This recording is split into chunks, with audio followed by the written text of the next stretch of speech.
प्यारे बच्चों, अब मैं कक्षा 7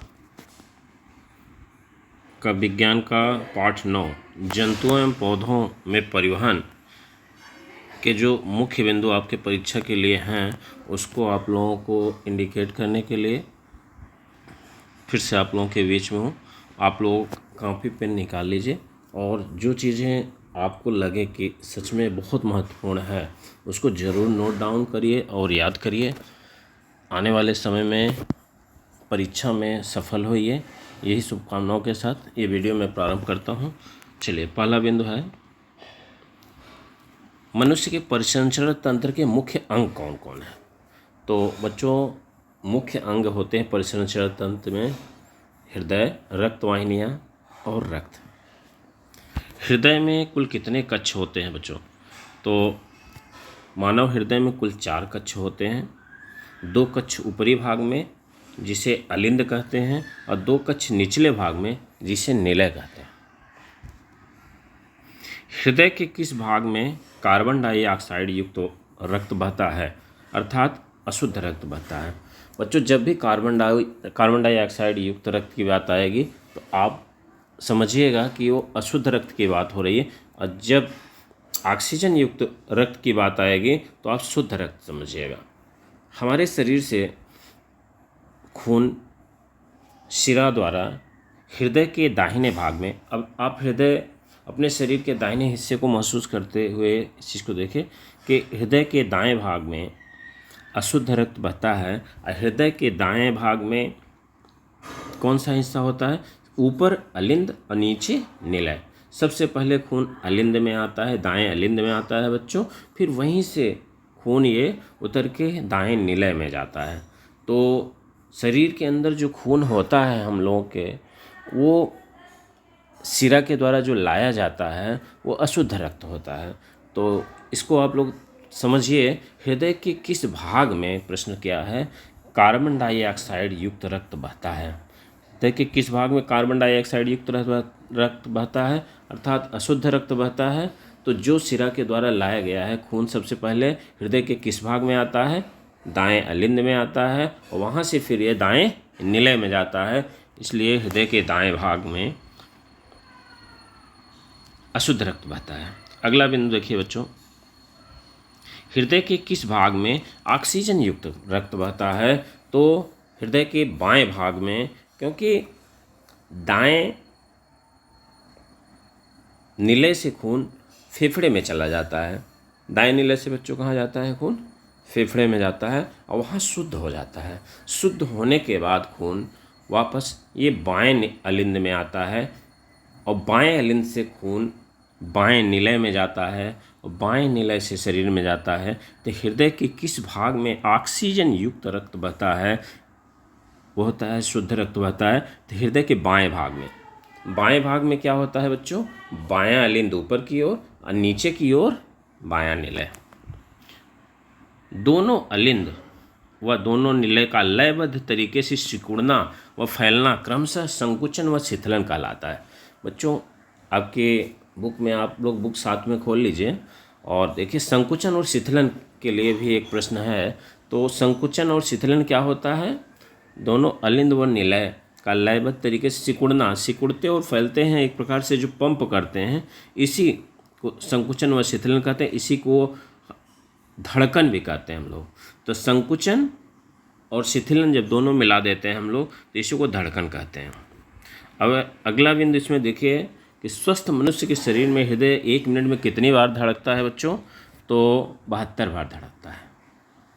शरीर के विभिन्न भागों से अशुद्ध रक्त, शरीर के विभिन्न भागों से अशुद्ध रक्त शिराओं द्वारा हृदय के दाएं अलिंद में लाया जाता है। अभी मैं समझा रहा था आप लोगों को। हृदय के शरीर के विभिन्न भागों से अशुद्ध रक्त किसके द्वारा आता है बच्चों? अगर प्रश्न पूछा जाए हृदय को, तो शिरा द्वारा। हृदय के किस भाग में लाया जाता है शुद्ध रक्त? तो दाएं अलिंद में लाया जाता है। दाएं अलिंद से खून कहाँ जाता है? दाएं निलय में पहुँचता है। दाएं निलय से किस धमनी द्वारा फेफड़े में भेजा जाता है? ये फुफ्फुस धमनी है, इसको भी आप लोग ध्यान दीजिएगा। फेफड़े में सांस के द्वारा जो हम लोग ऑक्सीजन लेते हैं तो वहाँ खून की कार्बन डाइऑक्साइड फेफड़े में अवशोषित हो जाती है और फेफड़े में आई ऑक्सीजन ये ब्लड में आ जाता है, तो फेफड़े में कार्बन डाइऑक्साइड तथा ऑक्सीजन का आदान प्रदान होता है, जिससे अशुद्ध रक्त शुद्ध बन जाता है। अब अशुद्ध रक्त शुद्ध बन गया तो शुद्ध रक्त हृदय के बाएं अलिंद में लाया जाता है। हृदय के बाएं अलिंद में किसके द्वारा आता है? ये फुफ्फुस शिरा द्वारा लाया जाता है। फेफड़े से हृदय के बाएं अलिंद में खून किस शिरा द्वारा आता है बच्चों? फुफ्फुस शिरा द्वारा।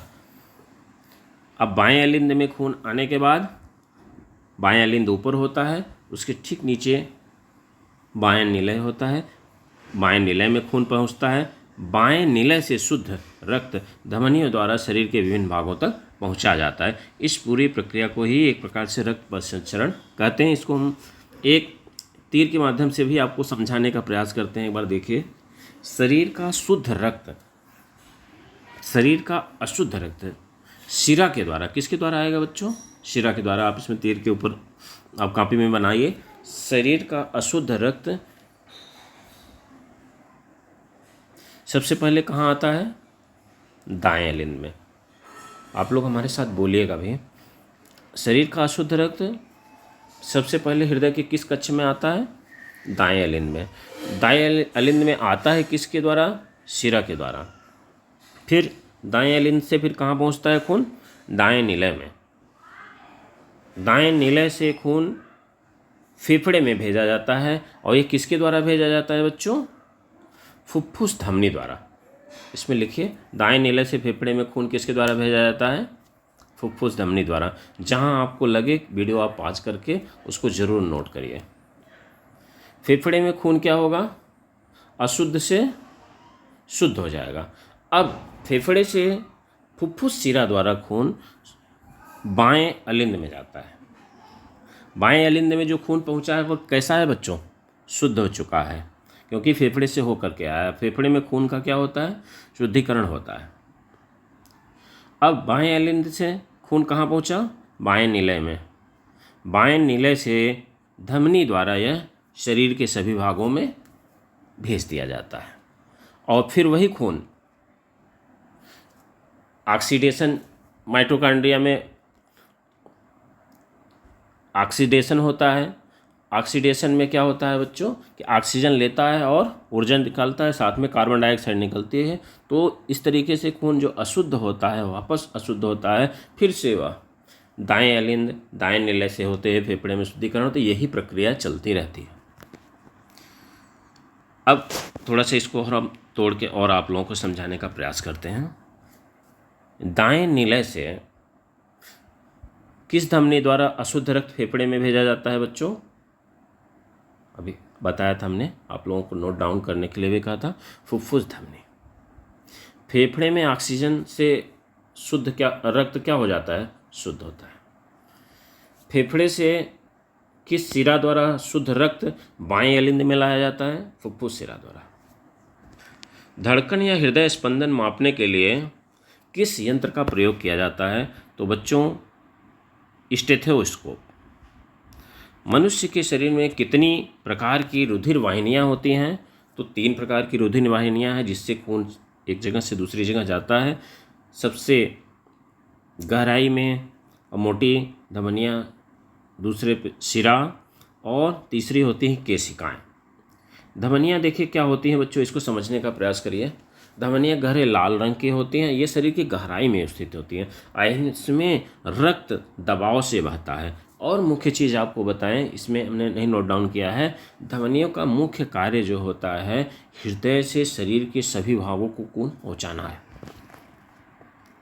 शिरा कैसी होती है बच्चों? शिराएँ हरे नीले रंग की दिखाई देती हैं। ये शरीर की कम गहराई में स्थित होती हैं, अर्थात ऊपरी सतह में। जो हम लोगों के किसी शरीर में कहीं जो आपको नसें दिखाई देती है उसमें वो क्या है? शिरा है। इनमें रक्त कम दबाव के साथ बहता है। धमनियाँ तथा शिराएँ। अब केशिकाएँ क्या होती हैं बच्चों? धमनियाँ तथा शिराएँ ऊतकों में जाकर अत्यंत महीन शाखाओं में विभाजित हो जाती हैं, जिन्हें केशिकाएँ कहते हैं। इनकी दीवारें बहुत पतली होती हैं, तो जो महीन शाखाओं में विभाजित हो जाती हैं, धमनियाँ या शिराएँ दोनों, तो ये जो है केशिकाएँ कहलाती हैं। मनुष्य के शरीर में जो रुधिर होता है बच्चों, उसके मुख्य रूप से कितने भाग होते हैं? 2 भाग होते हैं। कौन से मुख्य 2 भाग होते हैं बच्चों? देखिए, मनुष्य के रुधिर में 2 भाग होते हैं। नंबर 1 रुधिर कणिकाएं, दूसरा होता है प्लाज्मा। मनुष्य के रुधिर का लगभग कितने % भाग रुधिर कणिकाएं होती हैं? तो 40 से 45%। रुधिर कणिकाएं कौन कौन सी होती हैं बच्चों? ये 3 प्रकार की होती हैं: लाल रुधिर कणिकाएं, श्वेत रुधिर कणिकाएं और रुधिर प्लेटलेट्स। इसे थ्रोम्बोसाइट्स भी कहते हैं। आरबीसी, डब्ल्यूबीसी और प्लेटलेट्स। अब आरबीसी क्या होती हैं बच्चों? देखिए, आरबीसी लाल रुधिर कणिकाएं गोलाकार की होती हैं।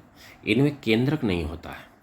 इनका लाल रंग हीमोग्लोबिन नामक रंग एक प्रोटीन के कारण लाल होता है। और आरबीसी का जीवन काल 100 से 120 दिन का होता है। वयस्क में आरबीसी शरीर की अस्थि मज्जा में बनती है।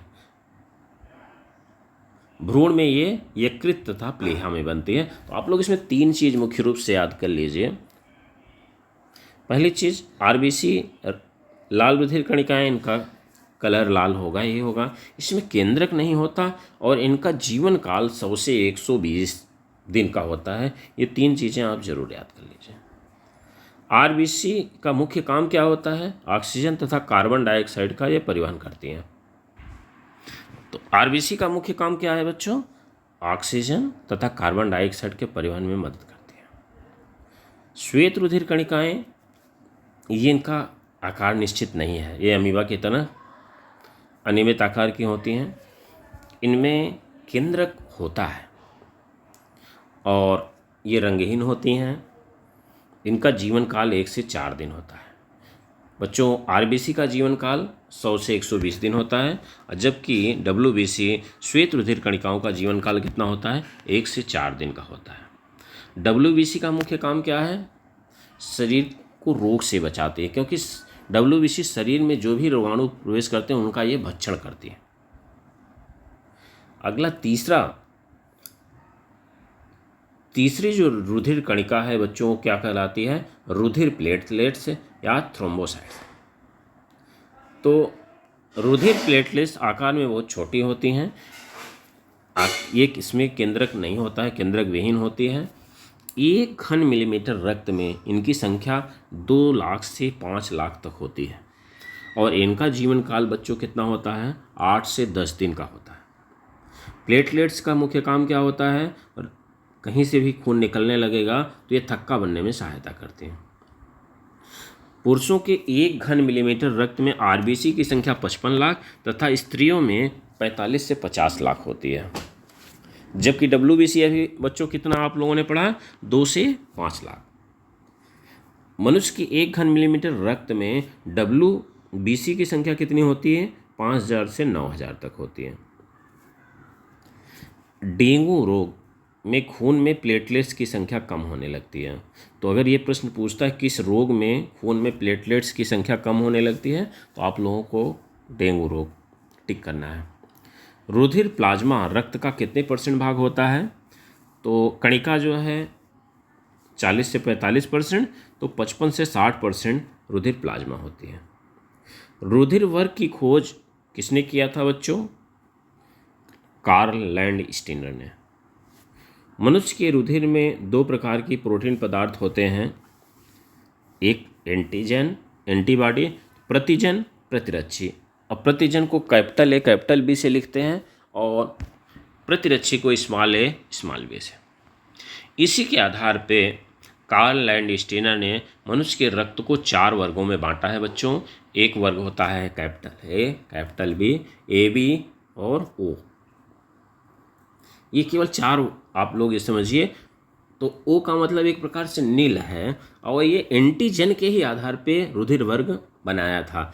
तो रुधिर वर्ग ए में एंटीजन ए रहेगा, बी वर्ग रुधिर वर्ग में बी रहेगा एंटीजन, और ए बी वाले में ए और बी दोनों रहते हैं, और ओ का मतलब नील, इसमें एंटीजन होते नहीं हैं। एंटीबॉडी क्या होता है बच्चों, ए वाले में बी रहेगा, बी वाले में ए रहेगा।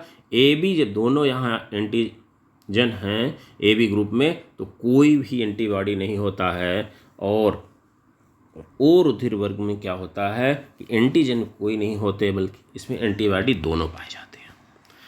रक्त को 4.5 डिग्री सेंटीग्रेड पर कांच या प्लास्टिक के वायुरुद्ध बोतलों में सुरक्षित रखा जाता है ब्लड बैंक में।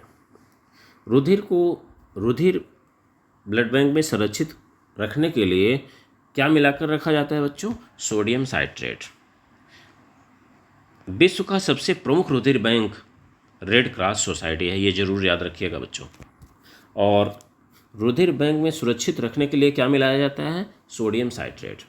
किसी मनुष्य के शरीर में रक्त की कमी हो जाने पर अलग से रक्त चढ़ाकर रक्त की कमी को पूरा करना क्या कहलाता है, रुधिर आधान।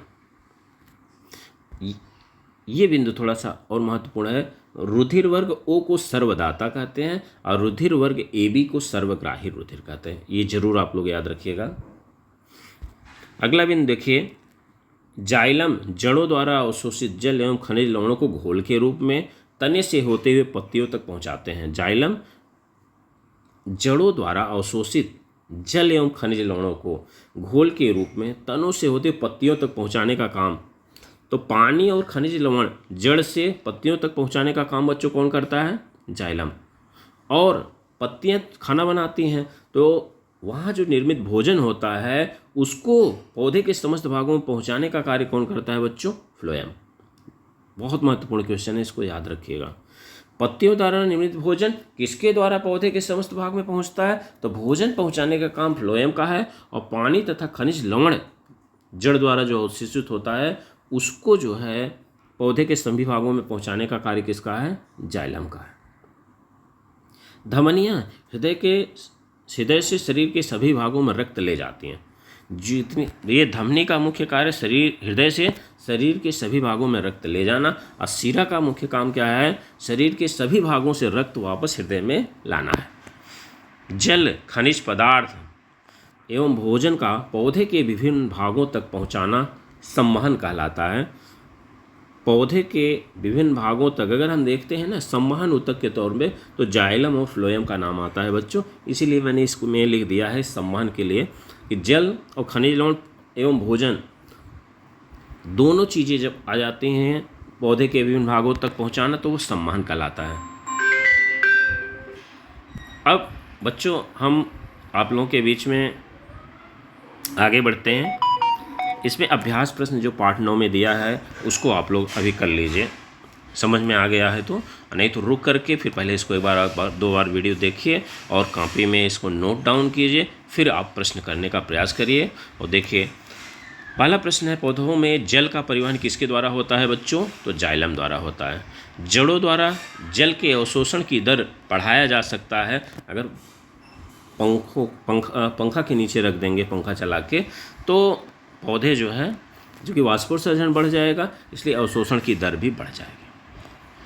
रक्त का लाल रंग किस वर्ण के कारण होता है, तो हीमोग्लोबिन के कारण होता है बच्चों। विश्राम की अवस्था में एक वयस्क व्यक्ति की नाड़ी स्पंदन कितनी होती है, 72 होती है। वे रक्तवाहिनियाँ जो हृदय से ऑक्सीजन युक्त रक्त को शरीर के सभी भागों में ले जाती हैं उसे धमनी कहते हैं। वे रक्तवाहिनियाँ जो कार्बन डाइऑक्साइड युक्त रक्त को शरीर के सभी भागों से वापस हृदय में ले आती हैं शिरा कहलाती हैं। हृदय का लयबद्ध शिथिलन और संकुचन धड़कन कहलाता है। पौधों में भोजन के संवहन के लिए फ्लोएम नामक ऊतक होता है। भोजन के संवहन के लिए प्लेटलेट्स रुधिर को थक्का बनाने में सहायता करती हैं। अब स्तंभ क और ख के शब्दों मिलान करना है बच्चों, तो इसमें जाइलम किसके साथ है, जाइलम का कार्य है जल का परिवहन, फ्लोएम का कार्य है भोजन का परिवहन। रंध्र, इसको स्टोमेटा कहते हैं बच्चों, वाष्पोत्सर्जन में काम आता है। स्टेथोस्कोप क्या कहते हैं बच्चों, इसको आला बोलते हैं। ये हृदय के स्पंदन को नापने के लिए डॉक्टर लोग यूज करते हैं। श्वेत रुधिर कणिकाएँ क्या होती हैं बच्चों, रोगाणुओं का भक्षण करती हैं। अब अगला प्रश्न है, निम्नलिखित में सही कथनों के सामने सही तथा गलत प्रश्नों के सामने आप गलत का निशान लगाएं।